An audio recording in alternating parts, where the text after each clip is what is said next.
Audio Jungle.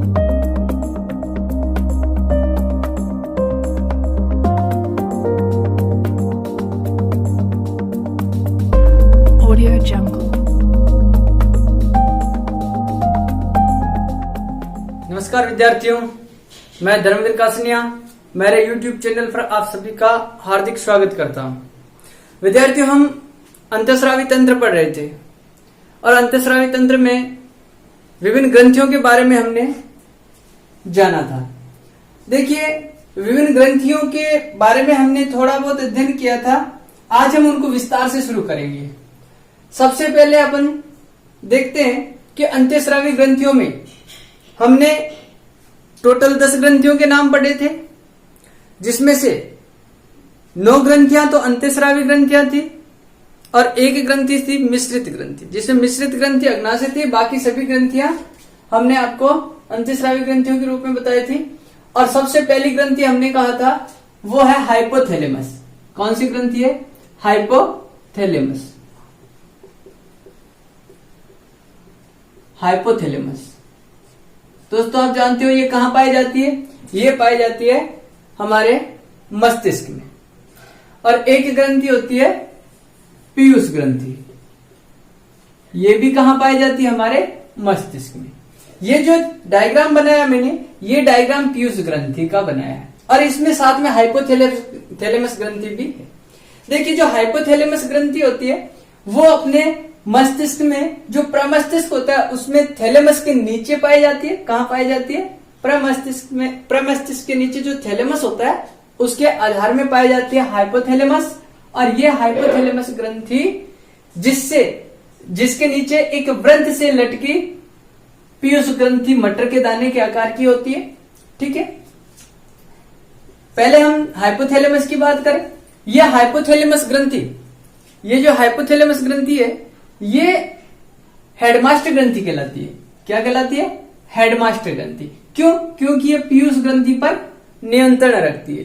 Piyush ग्रंथि पर नियंत्रण रखने का मतलब यह है कि जो पीयूष ग्रंथि द्वारा स्रावित होने वाले हार्मोन होते हैं, उन हार्मोनों को स्रावित करने के लिए जो नियंत्रण करता है वो हाइपोथैलेमस द्वारा किया जाता है। हाइपोथैलेमस पीयूष ग्रंथि से स्रावित सभी हार्मोनों पर नियंत्रण करती है। इसके कारण इसको हेडमास्टर ग्रंथि कहते हैं। और पीयूष ग्रंथि सभी अन्य अंतःस्रावी ग्रंथियों पर नियंत्रण करती है। इस कारण इस पीयूष ग्रंथि को क्या कहते हैं? मास्टर ग्रंथि।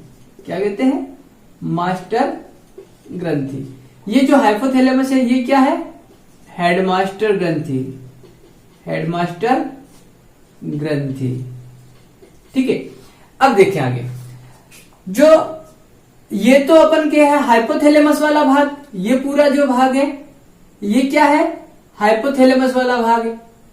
ठीक है, हाइपोथैलेमस के नीचे एक वृंत, ये वृंत, इसको इन्फंडिबुलम कहते हैं। इन्फंडिबुलम,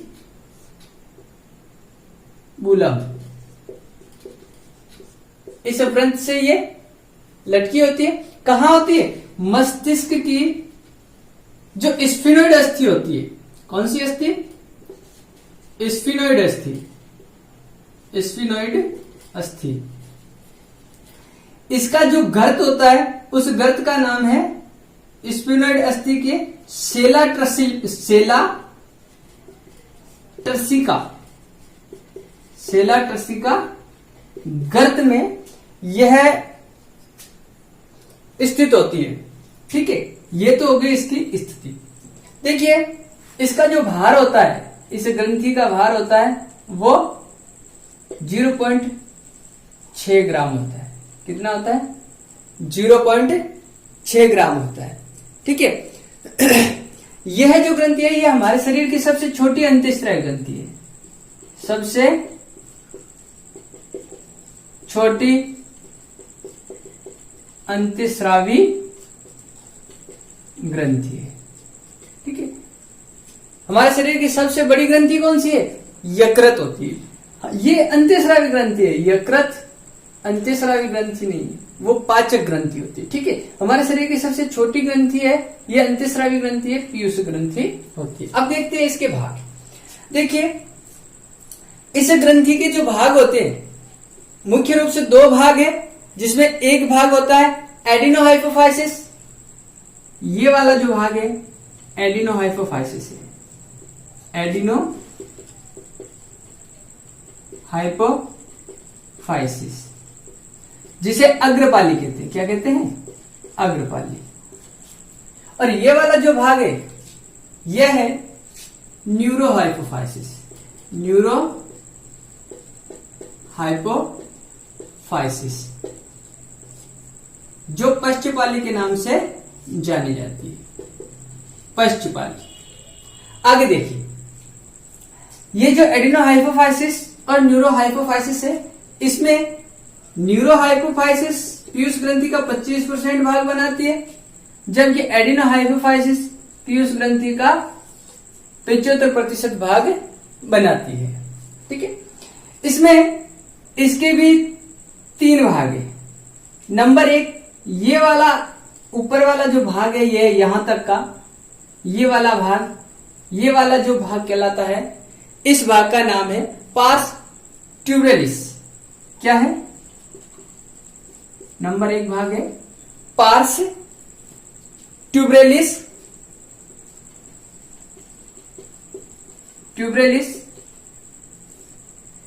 इस भाग के द्वारा कोई हार्मोन स्रावित नहीं किया जाता है। फिर ये वाला जो भाग होता है, देखो ये वाला भाग, ये इसका जो मध्य भाग है, मध्यपाली के रूप में। ठीक है, ये वाला जो भाग है, इस भाग को कहते हैं पार्स इंटरमीडिया। क्या कहते हैं? Parse intermedia, parse intermedia. इसके द्वारा केवल एक हार्मोन स्रावित किया जाता है। कितना हार्मोन? एक हार्मोन। और ये जो बड़ा वाला भाग है, ये पूरा भाग, ये तीसरा वाला भाग है, इसको कहते हैं पार्स डिस्टेलिस। क्या कहते हैं? Pars distalis. इसके द्वारा 6 प्रकार के हार्मोन स्रावित किए जाते हैं। कितने? 6 हार्मोन स्रावित किए जाते हैं। देखते हैं, नाम देखते हैं इनका। पहले कौन कौन से ये हार्मोन है। सबसे पहले आता है आपके वर्दी हार्मोन। कौन कौन से? वर्दी हार्मोन। नंबर 1 वृद्धि हार्मोन। दूसरा आता है आपके वृद्धि हार्मोन के बाद में FSH, follicle stimulating hormone. Number 3 luteinizing hormone, LH, luteinizing hormone, या इसको ICSH कहते हैं, है ना। अंतराली कोशिका प्रेरक हार्मोन, हिंदी में नाम इसका पूरा अंतराली कोशिका प्रेरक hormone. Interstitial cells stimulating hormone. ठीक है, ये भाग है, सॉरी ये हार्मोन है जो ल्यूटिनाइजिंग हार्मोन है। अंतराली कोशिका उद्दीपक हार्मोन, या अंतराली कोशिकाओं को लीडिंग सेल्स भी बोला जाता है। ठीक है, ये कहां पाई जाती है? वृषण में पाई जाती है। जो क्या काम करती है? ये शुक्राणुओं का जो निर्माण है उसका कार्य करती है ये। आगे देखें, अगला हार्मोन है आपके TSH, इसको कहते हैं थायरोट्रोफिक स्टिमुलेटिंग हार्मोन। ठीक है, अगला हार्मोन नंबर 5, यह है आपके ACTH, एड्रीनोकॉर्टिकोट्रोफिक हार्मोन। क्या नाम है? एड्रीनोकॉर्टिकोट्रोफिक हार्मोन। अगला हार्मोन अपन देखें तो इसमें अगला हार्मोन आता है आपके, एक आता है LTH,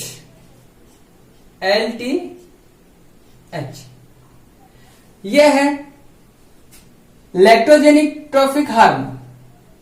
इसको प्रोलैक्टिन हार्मोन भी बोलते हैं। क्या बोलते हैं? Prolactin hormone. ठीक है, एक हार्मोन आता है आपके जिसका नाम है MSH। क्या नाम है? FSH। इसका नाम है मेलानोसाइट स्टिमुलेटिंग हार्मोन। क्या नाम है? Melanocyte stimulating hormone. ये जो हार्मोन होते हैं, ये सभी हार्मोन किसके द्वारा स्रावित होते हैं? ये सभी हार्मोन एडिनोहाइपोफाइसिस द्वारा स्रावित होते हैं, पीयूष ग्रंथि के अग्रपाली द्वारा स्रावित होते हैं। ठीक है, आगे देखिए,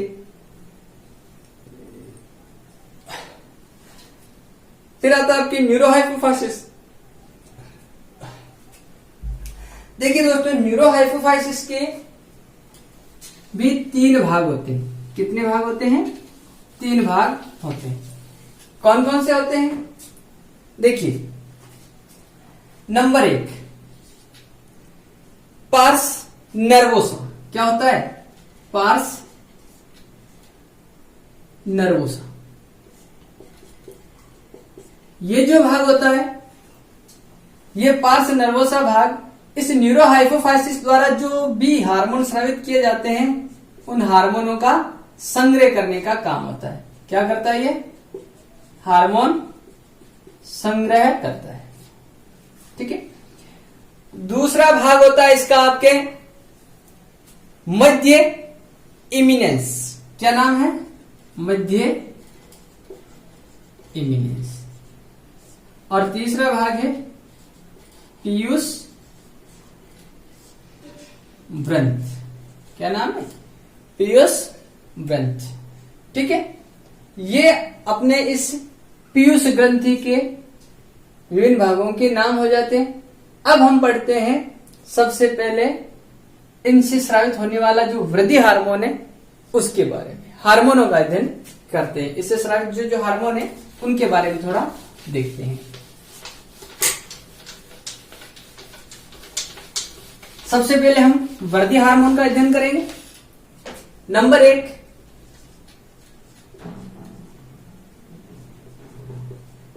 वृद्धि हार्मोन, या इसको कहते हैं GH, या ग्रोथ हार्मोन कहते हैं। Growth hormone. देखिए, ये कैसा हार्मोन है?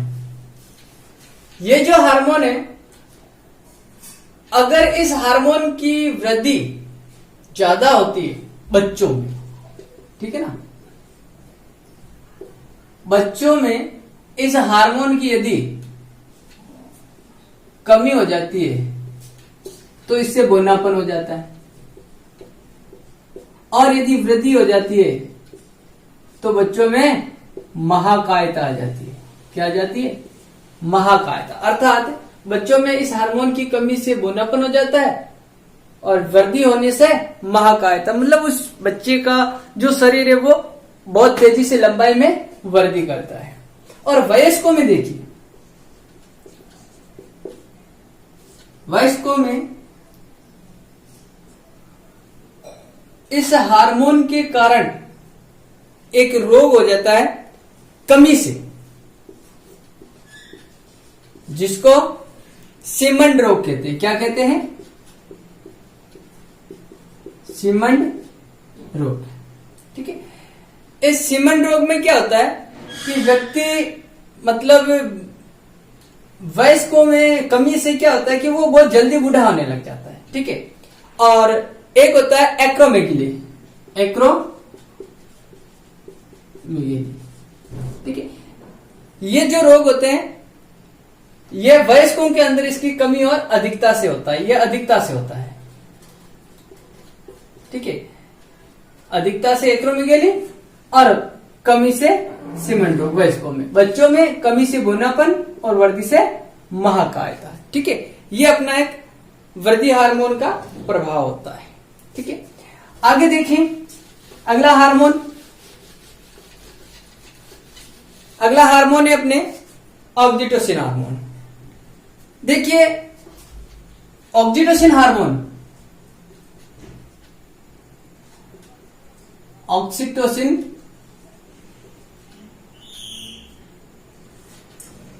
या इस हार्मोन का दूसरा नाम है पीटोसिन। क्या हार्मोन है? पीटोसिन। ये जो हार्मोन है ये न्यूरोहाइपोफाइसिस द्वारा होता है। न्यूरोहाइपोफाइसिस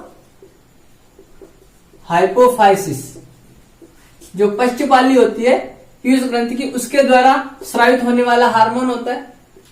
और यह हार्मोन प्रसव पीड़ा हार्मोन भी कहलाता है। दूसरा नाम क्या है इसका? प्रसव पीड़ा हार्मोन। ठीक है, देखिए दोस्तों, जो प्रसव पीड़ा हार्मोन है वो मादाओं में जब शिशु का जन्म होता है उससे पहले गर्भाशय में संकुचन करवाने के लिए आवश्यक होता है। ये ऑक्सीटोसिन या पिटोसिन हार्मोन। गर्भाशय की जो भित्तियां होती है उनमें संकुचन होता है, और संकुचन होने से जो शिशु का जो प्रसव के द्वारा जो जन्म होता है वो क्रिया होती है ऑक्सीटोसिन हार्मोन के द्वारा। ठीक है, और इसका दूसरा कार्य है दुग्ध का निष्कासन करना। दुग्ध निष्कासन का कार्य कौन करता है? ऑक्सीटोसिन निष्कासन। ये ध्यान रखिएगा, ये ऑक्सीटोसिन हार्मोन होता है। एक बात और बताता हूं मैं आपको, देखिए जब शिशु का जन्म होता है तो उससे पहले स्तनों में जो दुग्ध का निष्कासन है वो नहीं हो पाता है। वो नहीं हो पाता, इसका कारण क्या है? इसका कारण है कि बच्चा जो होता है उसको मां के गर्भ से पोषण मिलता है अपरा द्वारा। किसके द्वारा? अपरा द्वारा। और ये अपरा दो प्रकार के हार्मोन स्रावित करती है। कौन कौन से? एस्ट्रोजन और प्रोजेस्टेरोन। एस्ट्रोजन व प्रोजेस्टेरोन, ये दोनों हार्मोन अंडाशय द्वारा भी स्रावित होते हैं। अंडाशय भी इनको स्रावित करता है, लेकिन ये दोनों हार्मोन क्या करते हैं? इस ऑक्सीटोसिन के द्वारा जो दुग्ध निष्कासन की क्रिया होती है इसको नहीं होने देता है, और जब तक शिशु का जन्म नहीं होता है तब तक स्तनों से दुग्ध का निष्कासन नहीं होने का कारण इस अपरा के द्वारा एस्ट्रोजन और प्रोजेस्टेरोन जो हार्मोन स्रावित होते हैं वो इस ऑक्सीटोसिन पर ऋणात्मक प्रभाव डालते हैं, जिससे दुग्ध का निष्कासन नहीं हो पाता है। ठीक है, ये तो हो गया अपने इसका अपरा का जो प्रभाव है, विपरीत प्रभाव इस ऑक्सीटोसिन पर। ठीक है, तो इसको दो प्रकार से जाना जाता है, एक तो प्रसव पीड़ा हार्मोन, एक दुग्ध निष्कासन हार्मोन भी कहा जाता है। ठीक है, अब तभी तो हम आप देखते होंगे घरों में गाय भैंस जब दूध, उसके स्तनों में दूध होता है और फिर भी वो दूध निष्कासित नहीं हो पाता है, तो तब उसको एक जो इंजेक्शन लगाया जाता है वो ऑक्सीटोसिन हार्मोन का इंजेक्शन लगाया जाता है। ठीक है, आगे देखिए। अगला एक हार्मोन है प्रोलैक्टिन हार्मोन। प्रोलैक्टिन हार्मोन, देखो ये तो न्यूरोहाइपोफाइसिस द्वारा स्रावित होता है और ये होता है एडिनोहाइपोफाइसिस द्वारा स्रावित। प्रोलैक्टिन हार्मोन को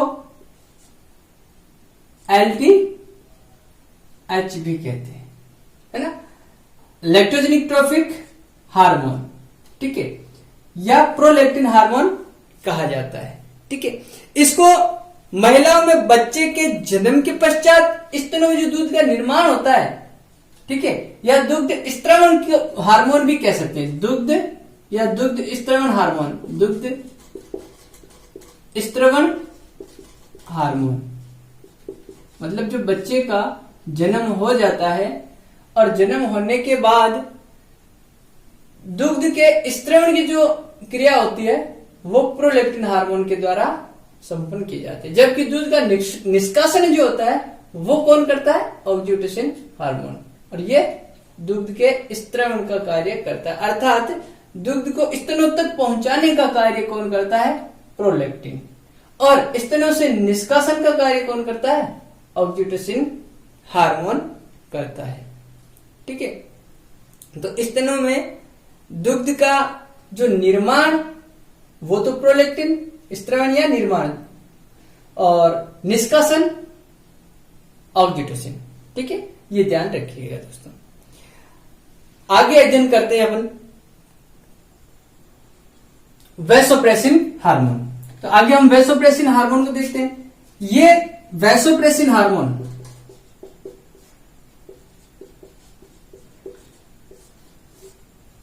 ग्रंथि के कौन से भाग द्वारा स्रावित होता है? न्यूरोहाइपोफाइसिस, पश्चपाली द्वारा, न्यूरोहाइपोफाइसिस द्वारा, पश्चपाली। ठीक है, ये वैसोप्रेसिन, इसका दूसरा नाम क्या है? एडीएच। इसको कहते हैं anti diuretic hormone. Anti diuretic, diuretic मतलब डायूरेटिक हार्मोन, या डायूरेटिक तो वो पदार्थ होते हैं जो मूत्र को बढ़ाने का कार्य करते हैं, और जबकि जो एंटी डायूरेटिक है वो काम क्या करते हैं? मूत्र को कम करने का। डायूरेटिक का मतलब मूत्र बढ़ाना, एंटी डायूरेटिक मतलब मूत्र को कम करना। तो ये एंटी डायूरेटिक हार्मोन है, अर्थात मूत्र की मात्रा को कम करने वाला हार्मोन कौन सा है? वैसोप्रेसिन।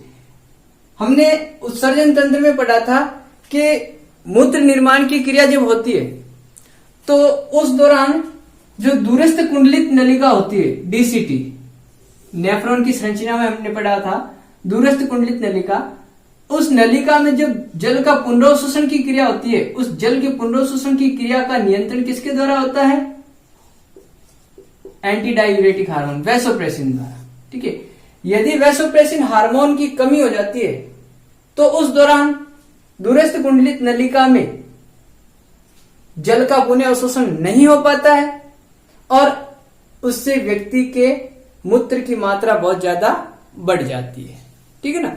तो यह हार्मोन क्या करता है? जल और लवणों का संतुलन बनाए रखता है शरीर में। शरीर में जल और लवणों का संतुलन बनाए रखने का काम कौन करता है? वैसोप्रेसिन हार्मोन करता है। आगे देखिए, जो वैसोप्रेसिन हार्मोन है ये अगर कम हो जाता है तो इससे क्या होगा? शरीर में पुनरावशोषण की क्रिया, जल के पुनरावशोषण की क्रिया दूरस्थ कुंडलित नलिका में नहीं हो पाएगी और इससे क्या होगा? इससे मूत्र की मात्रा बहुत ज्यादा बढ़ जाती है। इतनी ज्यादा बढ़ जाती है कि व्यक्ति एक दिन में 10 से 15 लीटर मूत्र का त्याग करता है। बार बार उसको मूत्र त्याग करने की इच्छा रहती है। ठीक है, तो इस रोग को क्या कहते हैं? इस रोग को कहते हैं डायबिटीज इंसिपिडस। Diabetes insipidus. ठीक है, डायबिटीज इंसिपिडस, इस रोग में क्या होता है? मूत्र की मात्रा बहुत ज्यादा बढ़ जाती है। ठीक है, मतलब सामान्य से 10 गुना व्यक्ति को मूत्र त्याग करना पड़ता है। इसको मूत्रलता भी कहते हैं। क्या कहते हैं? मूत्रलता, है ना। मूत्रलता अर्थात मूत्र का ज्यादा आना, है ना। पॉलीयूरिया, पॉलीयूरिया क्या कहते हैं?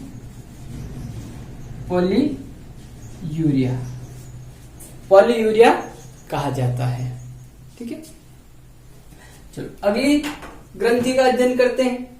अगला हार्मोन का इसका अध्ययन करते हैं। अगला हार्मोन क्या है?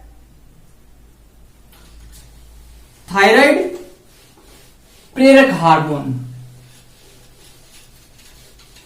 थायराइड प्रेरक हार्मोन देखिए, नाम से स्पष्ट है, TSH, thyroid stimulating hormone, thyroid प्रेरक हार्मोन। ये जो हार्मोन है ये थायराइड ग्रंथि को नियंत्रित करता है या थायराइड ग्रंथि को हार्मोन उद्दीपित करने के लिए प्रेरित करता है। थायराइड ग्रंथि कौन सा हार्मोन स्रावित करती है? थायराइड ग्रंथि थायरोक्सिन हार्मोन का स्राव करती है और ये थायरोक्सिन हार्मोन आयोडीन से नियंत्रित होता है। आयोडीन की कमी से कौन सा रोग होता है? आयोडीन की कमी से गलगन रोग होता है। कौन सा रोग होता है? गलगन रोग हो जाता है। ठीक है, फिर आता है आपके ल्यूटिनाइजिंग हार्मोन। कौन सा हार्मोन? Luteinizing hormone. ठीक है, ये क्या करता है? ये हार्मोन